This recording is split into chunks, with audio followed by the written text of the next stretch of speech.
Welcome to The Explainer. Today we are tackling one of the biggest, most heated debates in all of sports. Who is the greatest football club of all time?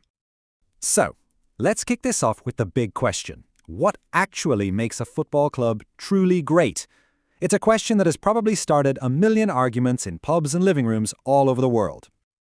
Is it really just about the number of shiny trophies sitting in a cabinet? Or is greatness something deeper? A revolutionary style, a legacy that lasts for generations, or a passion that's so intense it basically defines a city? We're going to look at all of it. All right, first up, let's talk about the Titans. These are the clubs whose argument for greatness is built on something very simple and very, very hard to argue with: relentless, overwhelming victory. And you just have to start with the undisputed kings of Europe, Real Madrid. Their record of over 14 Champions League titles, it's a mountain so high, it's hard to imagine any other club ever getting to the top.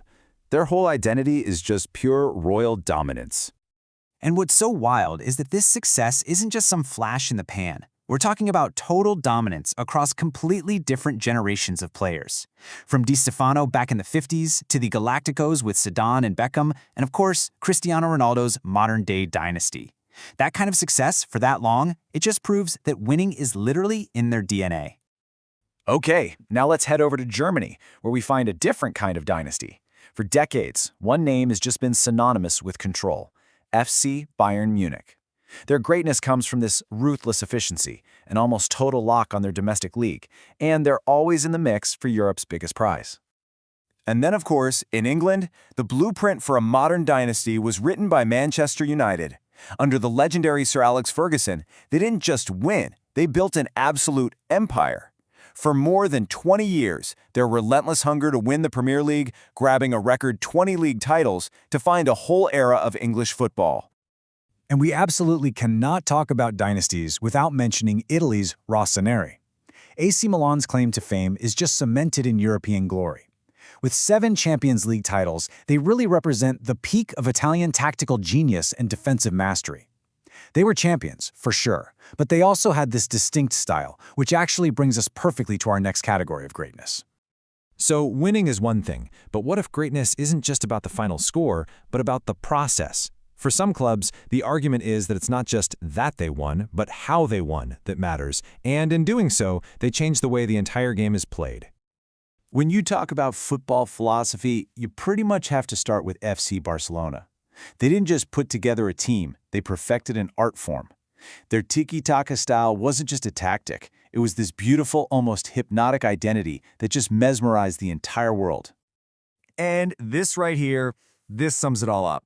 More than a club. This isn't just some clever marketing slogan, It's a real cultural identity, born from their legendary La Masia Academy that gave us a golden generation of geniuses like Messi, Xavi, and Iniesta. But Barcelona's philosophy has deep roots, and a lot of them trace back to Ajax. The Dutch giants built their entire legend on a revolutionary idea. Talent and style come before everything else. They invented total football, this fluid, almost liquid system where any player could take over any position on the field. It was football like no one had ever seen before. You see, their world-famous academy, it wasn't just a factory for great players, it was a production line for true footballing artists. The legends you see here didn't just play the game, they completely redefined what was even possible on the pitch. But there's a third kind of greatness, one that you can't really measure with trophies or tactical diagrams. For these clubs, greatness erupts from the stands. It's forged in this unbreakable, almost spiritual bond between the team, its fans, and the city they call home. Just look at Liverpool. Their anthem, "You'll Never Walk Alone," isn't just a song they sing before a game, it's a promise. The atmosphere inside their stadium, Anfield, is a living, breathing force that has powered that club to some of the most legendary comebacks and historic wins you'll ever see. And speaking of incredible atmospheres, you have to go to Germany. Borussia Dortmund gives us one of the most breathtaking sights in all of sports. The Yellow Wall, a single massive stand packed with 25,000 screaming fans, is just proof that this is a club whose identity is proudly built on heart over money. And for our last stop on this tour of passion, we have to go to Argentina, to the home of Boca Juniors. La Bombonera, it means the chocolate box, is famous for literally shaking when the fans all jump together.